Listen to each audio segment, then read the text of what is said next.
स्वतंत्रता दिवस की पूर्व संध्या पर पूरे देशवासियों को अनंत शुभकामनाएं और भारत के उज्जवल भविष्य के प्रति एक आशावान दृष्टिकोण रखते हुए हम भारतीय स्वतंत्रता के आंदोलन के एक महत्वपूर्ण घटक क्रांति दिवस या दूसरे शब्दों में कहे कि भारत छोड़ो आंदोलन क्विट इंडिया मूवमेंट की शुरुआत गांधी जी ने 9 अगस्त 1942 में की थी। इसके पृष्ठभूमि में दोस्तों देखने में आता है कि तत्कालीन वायसराय ने बिना भारतीय नेताओं से संपर्क किए द्वितीय विश्व युद्ध में भारतीयों के भाग लेने की घोषणा की। मित्र देशों की भी इच्छा थी कि भारतीय सैनिक, भारतीय लोग इसमें भाग लें, क्योंकि भारतीय सैनिक बहादुरी के स्तर पर जब भी किसी उद्देश्य के लिए भारतीय सैनिक आगे बढ़ता है तो अपने जान की परवाह न करते हुए पूरे तन मन धन से अपनी लड़ाई लड़ता है, चाहे वो देश के लिए लड़ रहा हो, यूएनओ के लिए लड़ रहा हो, किसी भी क्षेत्र में। तो गांधी जी ने इसका विरोध किया। गांधी जी ने कहा कि न एक आना, न पाई न भाई, हम आपको किसी तरह का सहयोग नहीं करेंगे। और उल्टे इंग्लैंड के क्राउन ने क्रिप्स मिशन भेजा जो ये कह रहा था कि हम डोमिनियन स्टेट आपको देंगे। डोमिनियन स्टेट का मतलब कि सुरक्षा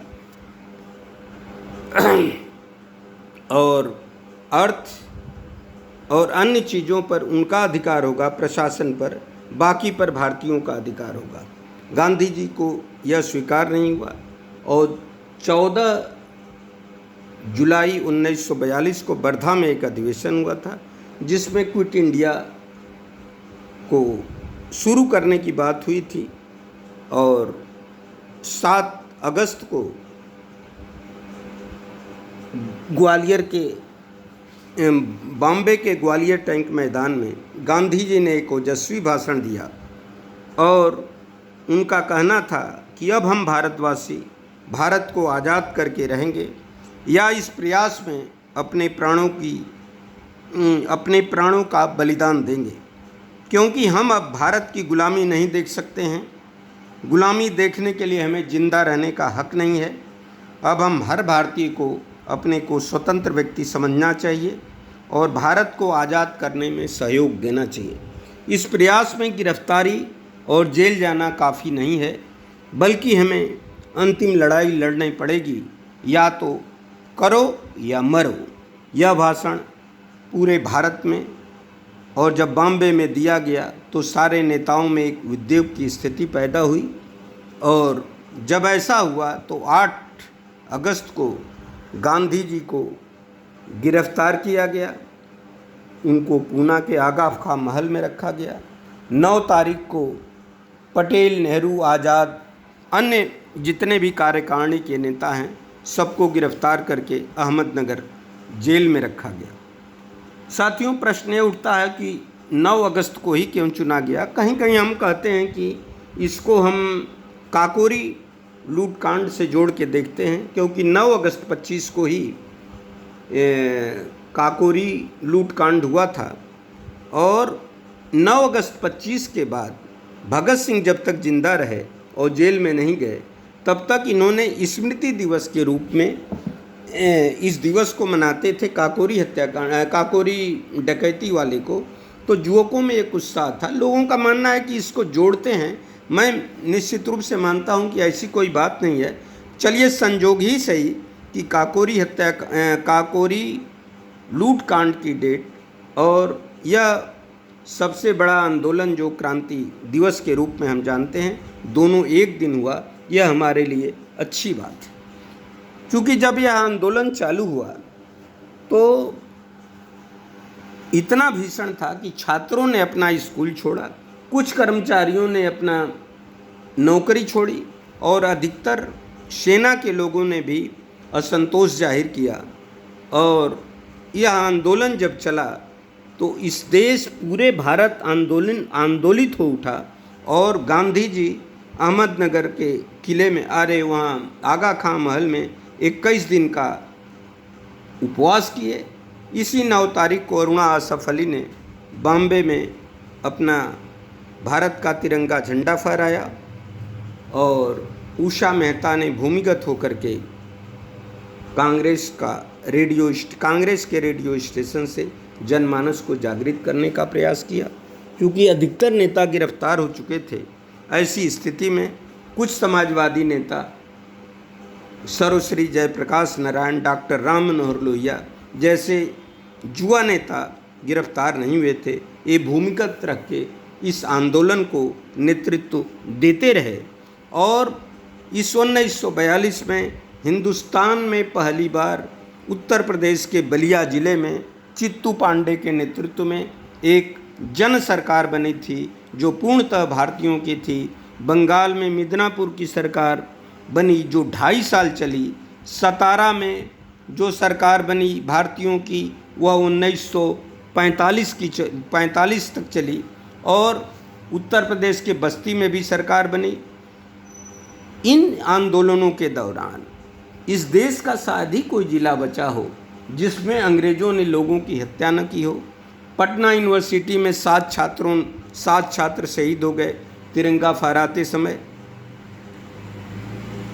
उत्तर प्रदेश के मऊ जनपद मधुबन में 13 लोगों की जान गई। गाजीपुर के मोहम्मदाबाद में 10 लोग जान दिए, अंग्रेज़ों ने गोली से उड़ाया। इस तरह से हम देखते हैं कि बनारस में, पूरे हिंदी बेल्ट में, पूरे देश में, साउथ हो या नॉर्थ हो, पंजाब हो, हर जगह जनहानि हुई और ऐसा माना जाता है कि 10,000 लोगों ने इस आंदोलन में अपनी जान दी। 42,000 लोग गिरफ्तार हुए, 26,000 को सज़ा हुई और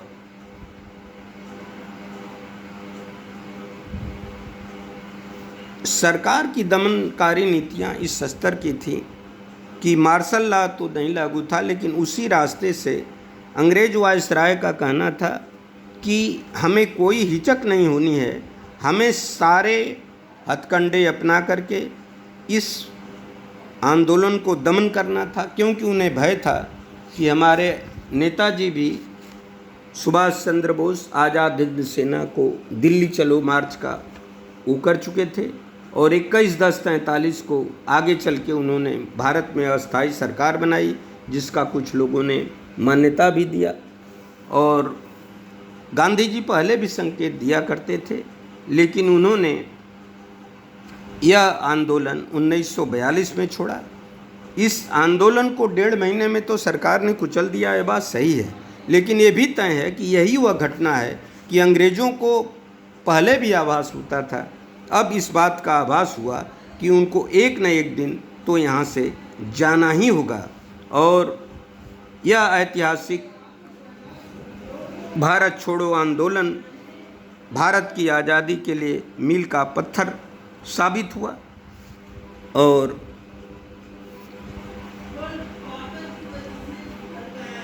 इसमें महिलाओं ने भी बढ़ चढ़ भाग लिया, पूरा देश ने भाग लिया और यह क्रूरतम आंदोलन जरूर हुआ, लेकिन यह भी है कि सबसे सफलतम आंदोलन है जिसने अंग्रेज़ सरकार की चूलें हटा दी, हिला दी और उनको इस घटना के 5 साल बाद इस देश को छोड़कर जाना पड़ा।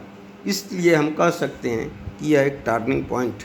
मित्रों, यह एक संक्षिप्त वक्तव्य रहा जो स्वतंत्रता के पहले यह जो आप हमारा वक्तव्य हमारे नए YouTube चैनल पर दे रहे हैं, चूँकि यह नया बना है, अभी हम सीखो और सुधरो की स्थिति में हैं।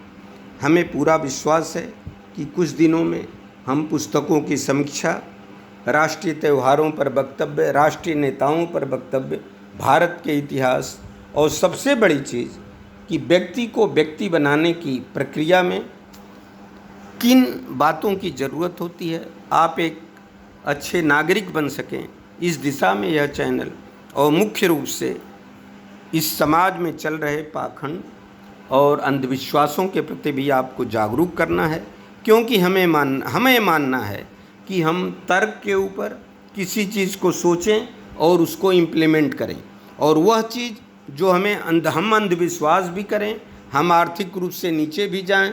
यह ज़माना बदल चुका है, यह दुनिया बड़ी तेज़ी से आगे बढ़ रही है इसलिए हमारा दायित्व है कि अब हम तर्क के ऊपर सही ढंग से विचार करते हुए अपने निजी जीवन, अपने सामाजिक जीवन और अपने व्यवसायिक जीवन, जिस जीवन में हैं, हम एक बेहतर हासिल कर सकें और आप एक स्वस्थ रहें, सब कुछ रहें। दूसरी बात यह है कि हर चैनल को, हर नए काम को कुछ समझदार अच्छे लोगों, आप लोगों से नम्र निवेदन है कि आप अपना सहयोग करें, हमारा कमेंट कर हमें मार्ग निर्देश करें और हम उम्मीद करते हैं कि हम आपकी सेवा करने के लिए सक्षम होंगे और एक न एक दिन आपको आभास होगा कि यह चैनल राष्ट्रीय निर्माण की दिशा में, आपको अच्छे व्यक्तित्व के निर्माण की दिशा में, समाज को एक दिशा देने में एक बहुत ही सहायक होगा आपके लिए। और उस समय हम उम्मीद करते हैं कि हमारे चैनल को आप सब्सक्राइब करके, मैं आपसे एक नम्र निवेदन करना चाहता हूं कि आप जब हमसे सहमत हों, हमारे विचारों से सहमत हों, हमारी बात अच्छा लगे, तभी आप शेयर करके दूसरों तक पहुंचाएं। आप अपना कमेंट करेंगे तो हम अपना सुधार करेंगे, आपका लाइक हमें उत्साहवर्धन करेगा। हम आपके उज्जवल भविष्य की, पुनः स्वतंत्रता की पूर्व संध्या पर हम आपको बहुत बहुत शुभकामनाएं देते हैं, आपके उज्जवल भविष्य की कामना करते हैं और जल्द ही हम दूसरे वीडियो के साथ आपके समक्ष उपस्थित होंगे, आपका आशीर्वाद पाने में सक्षम होंगे। जय हिंद।